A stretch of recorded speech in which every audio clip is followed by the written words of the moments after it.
Hello, guys. Thank you very much for joining us and congratulations on this documentary.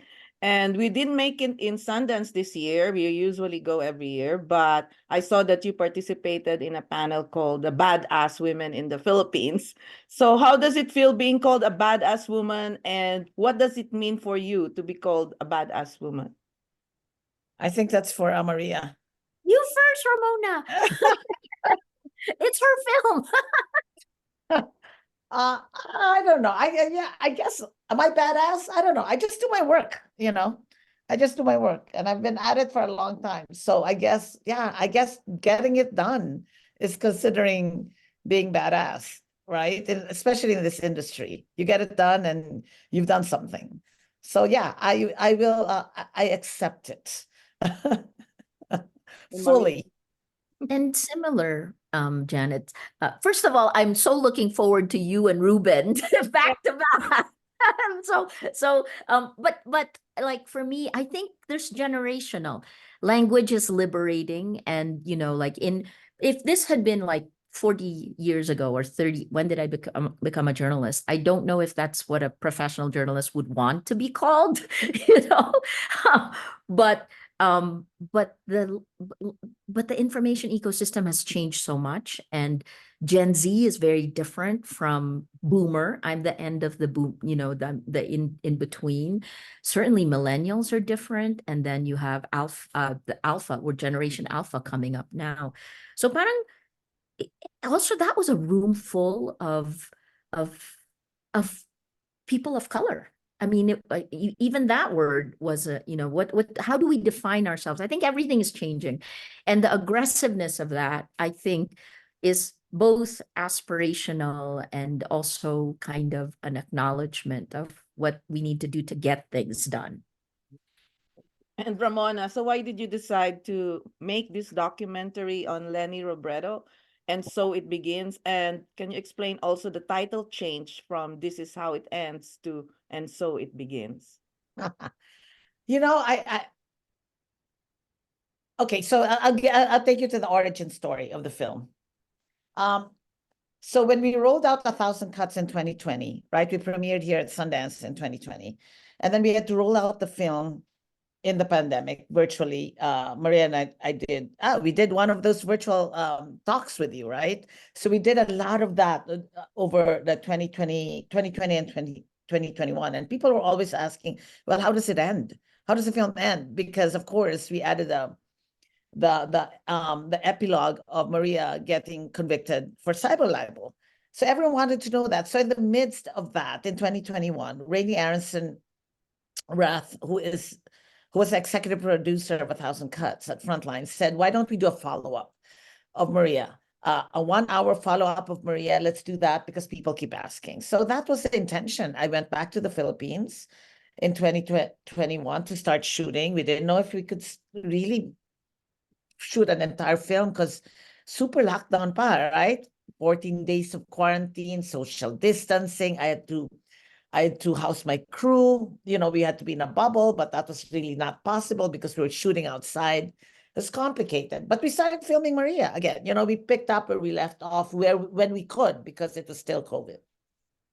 But as we were filming her, we also realized that all her concerns about integrity of facts and integrity of elections and the weaponized social media platforms was happening in front of our eyes because it was becoming clear that Leni was going to run and BBM was also going to run. And it was then going to be this two-person race, although it's a bigger field, obviously, in the Philippines, multi-parties, multi-candidates. And so we decided to incorporate that. Then I asked, VP Leni if I could have access to her and her campaign. And then we found that it was this two-pronged film, right? Maria and Leni and the fight for disinformation, the role of vloggers and the survival of journalism. All that sort of meshed together at the time we were filming. So that's how it was conceived, and how it evolved into a bigger thing. And why the change in title? Because, okay, This Is How It Ends came from people asking, how does it end? So I said, okay, we're going to just call it This Is How It Ends. And then when I was making the film, I just felt like this is how it ends. It was too dark a title. It's just too dark, right? So we decided to lean on beginnings as opposed to endings. And Leni in the film says, right, you can choose to, after she's defeated at her Thanksgiving rally, she says, you can choose to see this as an ending, or is this just a beginning? Or you can choose to see this as a beginning. And so I decided to lean into beginnings as opposed to endings, because something dies, something is reborn, something begins, and I think it's more hopeful. And I think to be hopeful is more useful during this time, right? It's not. It doesn't help if we're not hopeful. Mhm. And Maria, I saw the photos of the thousands of people who participated and supported Leni in the campaign. Even my family members walked the streets. But it's still that all this support seemed to amount to nothing. Do you think the Philippine elections is capable of having honest and clean elections? Hala, Janet. I mean, you can ask the same thing. You're Speak. frozen. Yeah, how's that? Is that okay? Yeah. I think I need to plug in. So I was saying that you can almost say the same thing about every election around the world in 2024. The debate here in the United States, for example, right? Like, and the gerrymandering that is happening. Power has gotten more power to change and influence the vote in every country. In our country, ooh, that's a tough question. But I think what our generation is learning, our generation and younger, is that that you need to go out of the virtual world, that we need to continue to demand better. Is it going to get better? It will depend on what we do. Because what's happened with big tech is that it allowed big power, geopolitical power, to go to the cellular level of a democracy, which is every one of us on social media, and insidiously manipulate us, right? Of course, Facebook, Meta, X did not mean to do that. They always say, well, that wasn't our intention. Doesn't matter what their intention was. It is what it was. And for Leni Robredo to be targeted by disinformation and to have these networks connect globally, right? The ones that attacked us, we found connections to Russian disinformation networks. That should not be allowed. That should be illegal.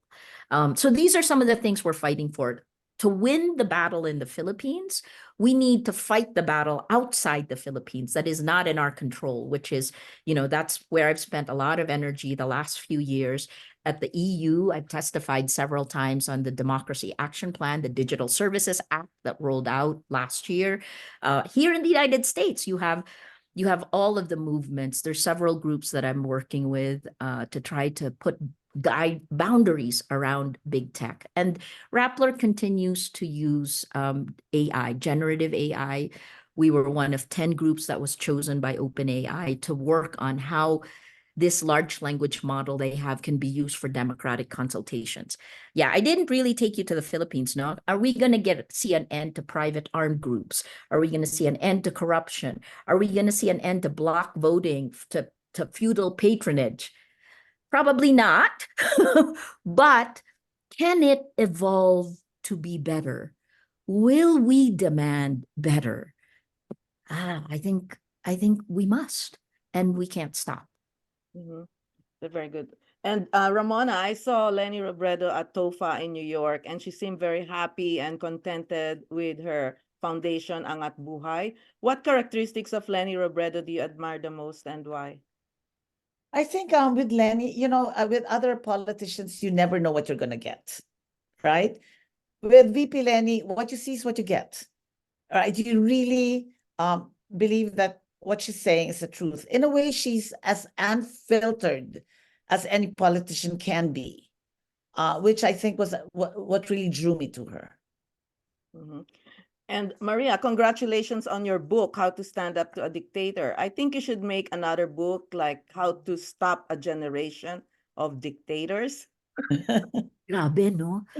Yeah, so anyway, what book are you planning to write next? I actually have to. It was a 2-book deal so I have to come up with. We're living through it right now. It's like trying to find the way forward. What I liked about the Philippines was we did do something. We didn't just sit there and get buffeted. We had Facts First PH. We were, 150 groups came together to try to restore facts at the center of our information ecosystem. And that was a model that worked and is now being replicated in other countries around the world. But I think the big change in my mind, and it was always there, it's how journalism and community must go hand in hand. And the other part of collaboration, right? Like we need to collaborate together because we're all on the news. We're all on the same side, the side of facts. And we want to be able to move it forward. I think the last thing is I'm normally, especially when I'm on stage with Ramona, because she'll emphasize the joy of the campaign, but then I'll always remind her, yeah, but she lost. So sorry, I didn't. So where's the joy for us? It's the excitement of literally creating what the future is going to become. That's our challenge, right? And you and Ruben are doing that it's artists. When we were doing the mapping of the information ecosystem in the Philippines, that Facts First PH, there were 4 clusters that came out. And, one of the clusters is news, the people who cluster around news.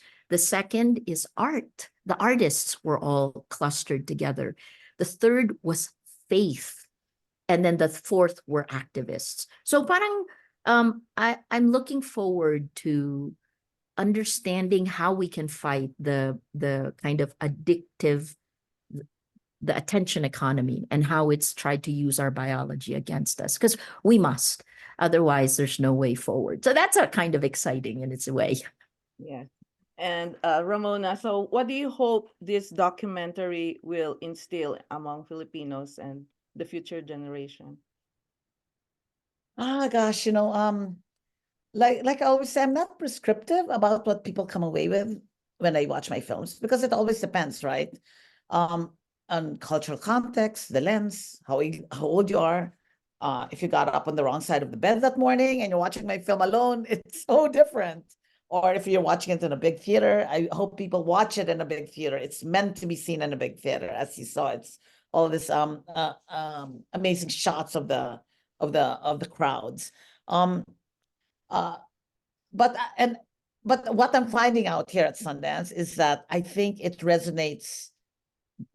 Of course, it resonates especially with the Filipinos and Filipino Americans. That's that can't be helped, right? I think it will, but it also resonates beyond that, because yesterday, during the second screening, there were like grown white women crying, right? Too overwhelmed to even speak to me. So I know it's touching something.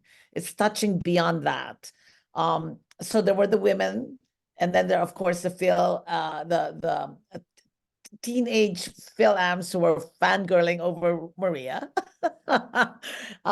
So I think it's a combination, right? It's a combination of audiences that I hope this will reach. And is doing feature films also in your bucket list? It is in my future, Janet. Yes, it is. Yes, it is. That is but I'm finding like filmmakers who can do both at the same time, like go fiction and nonfiction. I can't, because the nonfiction space really takes up all my energy. I find that I think I really need to consciously, intentionally do fiction and not try to do both at the same time. So yes, so hopefully my next one is fiction. Congratulations again. And thank you very much for joining us. Thank you, Maria. Thanks, you. Janet. Nice to Bye. see you again. Thanks. Thank you.